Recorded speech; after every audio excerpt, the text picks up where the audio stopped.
आज का हमारा टॉपिक है 2.4 एक्सरसाइज। तो इसमें जो पहला क्वेश्चन है तो इसमें ये पॉलिनोमियल दिया हुआ है और इसमें पता लगाना है, चेक करना है और वेरीफाई भी करना है कि जो तीन वैल्यू दी हुई हैं ये जीरोज़ इसके हैं कि नहीं, इस पॉलिनोमियल के जीरोज़ हैं कि नहीं। तो एक्स के प्लेस में एक बार 1/2 रखेंगे, एक बार 1 रखेंगे और एक बार -2 रखेंगे। जब एक्स मान लिया इस पॉलिनोमियल को पी एक्स, तो जब एक्स के प्लेस में 1/2 रखा और फिर पूरा सॉल्व कर लिया इस प्रकार से एलसीएम लेकर के, तो ये आ गया कितना, 0 आ गया। अगर 0 आ गया तो ये क्या है, जीरोज़ है। फिर अब क्या रखेंगे, 1 रखेंगे, फिर -2 रखेंगे। तो जब 1 रखेंगे तो कुछ इस प्रकार से सोल्यूशन हो जाएगा। कहाँ रखना है, 1 एक्स के प्लेस में। फिर अगली बार -2 रखेंगे तो भी आ जाएगा।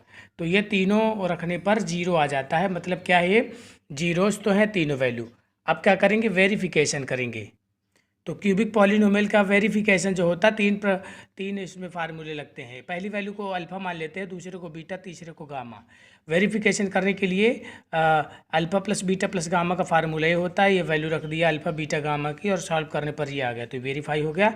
फिर alpha into beta into gamma, दो का product, alpha beta beta gamma gamma alpha, तीनों का एडिशन C/A होता है। तो ये आ गया दोनों साइड।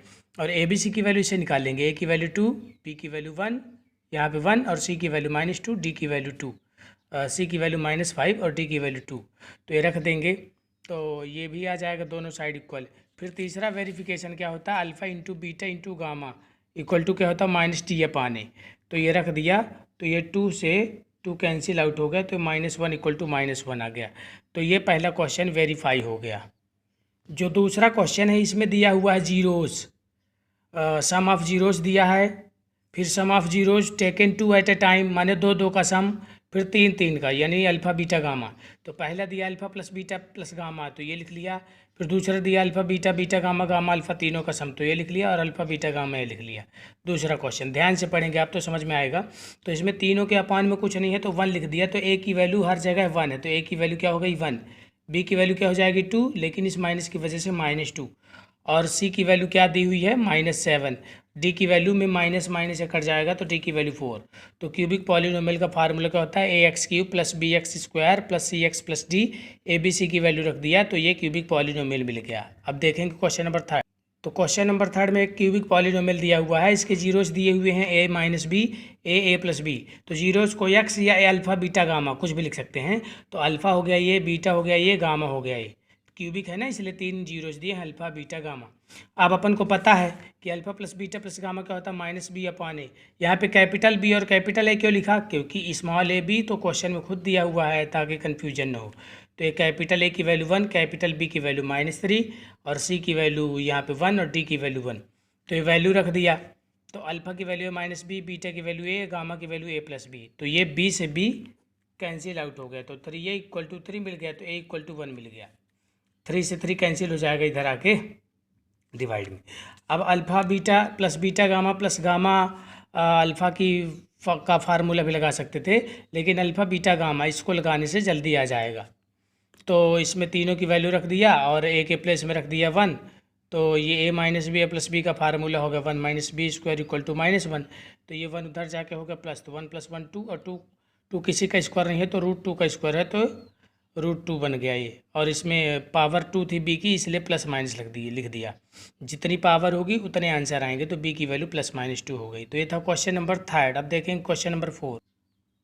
तो क्वेश्चन नंबर 4 जैसा कि 2.3 में भी क्वेश्चन बताया गया था कि जितने पावर होगी मैक्सिमम उतने पॉलिनोमियल के जीरोज़ होते हैं। इसमें 4 पावर है तो 4 जीरोज़ होंगे। 2 जीरोज़ दिए हुए हैं। किसी ने कहा सर 2 कैसे दिए हुए हैं, तो मैंने कहा भाई ध्यान से सुनो, एक ये प्लस वाला हो गया और एक ये माइनस वाला हो गया। तो ये प्लस वाला अलग से लिख लिया, माइनस वाला अलग से लिख लिया।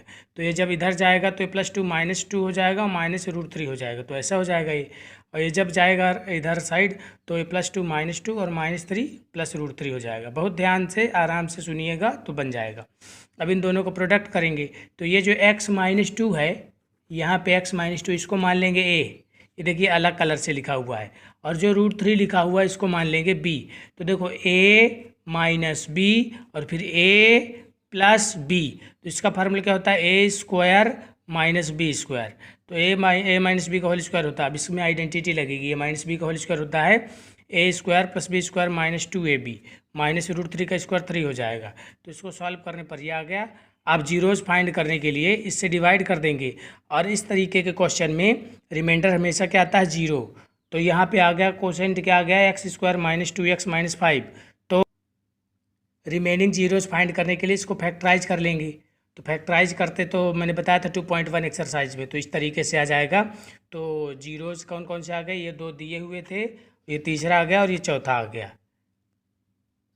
इस क्वेश्चन को ध्यान से देखेंगे, ये इस एक्सरसाइज का सबसे डिफ़िकल्ट आप कह सकते हैं, हालांकि डिफ़िकल्ट है नहीं। तो इसमें एक पॉलिनोमियल दिया है, इसको डिवाइड किया गया x square minus 2x plus के से। तो रिमाइंडर क्या है, एक्स प्लस ए। तो अपन को फाइंड करना है के और ए। तो ध्यान से देखिए, डिवाइडेंड दिया हुआ है ये, डिवाइजर दिया है ये, रिमाइंडर दिया हुआ, तो लिख लिया। अच्छा, अब सोचो, 1 मिनट सोच के बताओ कि मान लो अपन ने 4 से डिवाइड किया 5 को, 4 से डिवाइड किया 5 को, तो रिमाइंडर क्या बचा, 1, है ना। अब मान लो 5 से जो रिमाइंडर 1 बचा, रिमाइंडर क्या बचा, 1। तो 5 में अगर 1 को माइनस कर दें तो रिमाइंडर क्या हो जाएगा फिर, 0। अच्छा, तो जो रिमाइंडर 1 को माइनस कर दिया, तो 5 में से जब 1 माइनस किए तो 4 बचा, तो 4 का फैक्टर हो गया ना। तो इसी प्रकार से इसमें जो रिमाइंडर बचा है एक्स प्लस ए, इसमें अगर माइनस कर देते हैं, रिमाइंडर अगर इसमें माइनस कर देते हैं, तो जो रिमाइंडर माइनस कर देंगे तो फिर तो रिमाइंडर 0 हो जाएगा ना। तो इसमें अपन ने इसको माइनस कर दिया।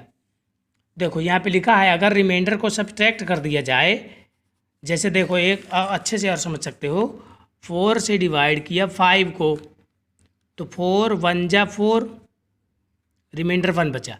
अब अगर इस 1 को माइनस कर दिया जाए तो ये बचेगा 4, तो फिर 4 का फैक्टर हो जाएगा ना।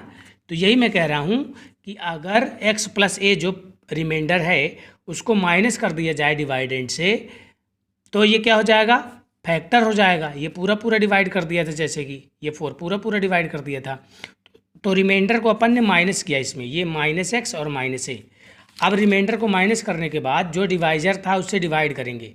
डिवाइड इसमें थोड़ा सा डिफ़िकल्ट है, और बहुत आराम से देखें, पहली लाइन तो समझ में आ जाएगी, एक्स स्क्वायर का इससे मल्टीप्लाई किया तो ये आया।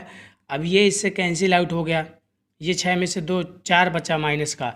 अब ये 16 एक्स स्क्वायर है और ये माइनस के है, ये क्या हो जाएगा, माइनस। तो 16 में से के तो माइनस होगा नहीं, तो इसलिए 16 माइनस के लिख लिया, माइनस 26 प्लस 10 माइनस ए। अब ये माइनस 4x क्यूब है, तो यहाँ पे लिख दिया क्या, माइनस का 4x। तो ये इतना सारा आ गया, इसका मल्टीप्लाई इन सब से किया तो ये इससे कैंसिल आउट हो गया। अब 16 में से 8 माइनस हुआ, तो ये क्या बचा, 8, और ये माइनस के रहेगा ही, तो ये माइनस के, और ये माइनस 26 और ये प्लस 4 हो गया। तो माइनस 26 और प्लस 4 के है, इसलिए प्लस माइनस नहीं होगा, ऐसे लिख देंगे, इंटू एक्स प्लस 10 माइनस ए। अब यहाँ पे 8 माइनस एक्स लिख लिया, 8 माइनस के लिख लिया, तो 8 माइनस के से मल्टीप्लाई किया तो ये आ गया। अब ये तो पूरा कैंसिल आउट हो गया। अभी लिखा हुआ है माइनस का 26 प्लस का 16, तो ये आ गया माइनस का 10, प्लस का 4 माइनस का 2 के, और ये 10 यूँ करते हूँ माइनस ए माइनस 8 के प्लस के स्क्वायर, ये लिख दिया। तो फिर रिमाइंडर तो 0 बचेगा, क्योंकि रिमाइंडर को माइनस कर चुके हैं। तो रिमाइंडर में 2 चीज़ें आ गई, एक तो ये और एक ये, इसके साथ x वाला पार्ट था, ये x वाला कांस्टेंट टर्म है x के साथ जो था, और एक कांस्टेंट टर्म है, ये कोफिशिएंट ऑफ x और ये कांस्टेंट टर्म। तो रिमाइंडर तो 0 है, तो ये भी 0 होगा और ये भी 0 होगा। तो जब इसको 0 करेंगे तो आ जाएगी k की वैल्यू, और जब इसको 0 करेंगे तो इसमें k की जो वैल्यू आई वो रख देने पर a की वैल्यू आ जाएगी। तो इस प्रकार k और a की वैल्यू आ गई।